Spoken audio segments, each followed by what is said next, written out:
Hey everybody, this is Lucy with ACSP, and this is just an informal video to let you know how you can use the Georgia Legislature website to look up the status of current bills that are in play during the legislative session. For the Freedom Reader, Volume 3, Issue 1, we did a special legislative edition, and we provided synopses of a lot of bills that are being introduced this year. And currently, as of the date of this video recording, which is March 17th, we're past crossover day. And so we just wanted to give people sort of a follow-up to that layout of the legislative process that we provided so that they can look and see where the bills are. So in your browser, you can just type in legis.ga.gov, and that will take you to the Georgia General Assembly website. Now, there's a lot in this website. There's a lot of things you can find. There's archives of hearings, which are all video recorded, and then you can look up, your district representatives, your senators, your House of Representatives, lawmakers. So there's a lot you can do on here, but right now we're just going to focus on looking up the status of the bills.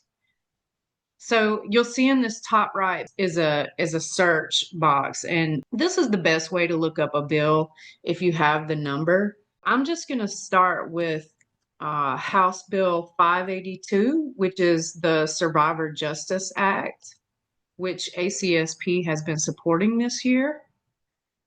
All right, so you'll see after I search, it brings it right up. A couple of things to note here. You can always click on current version to see the current version of the bill. And you'll also see that that the website catalogs past versions. So anytime there's been changes, we're scared about a carve out or something like that, we can look at the past version and compare that to what's up here currently. And that'll help us get a better sense of what's happened. So right off the top, you'll see the names of the sponsors. We actually call the first person the actual sponsor, and everybody else are co-sponsors. So Representative Gunter brought this bill, and he is listed first.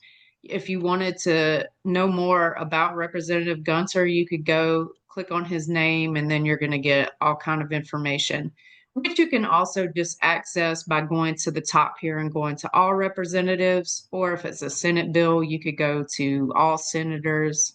And like I said, I'm not going to dive too deep into all of the features of the website, but going back to the bill page, really to see what's happened with this bill, we want to go down, scroll to the bottom, and a couple of things right off the bat. So because it's HB indicates that it's a House bill as opposed to a Senate bill, which would be SB. So what we see right off the bat is this right here, that there was a vote on the bill. And as you can see, it passed 166 to 2 in the House. So we know that this bill has already passed in the House.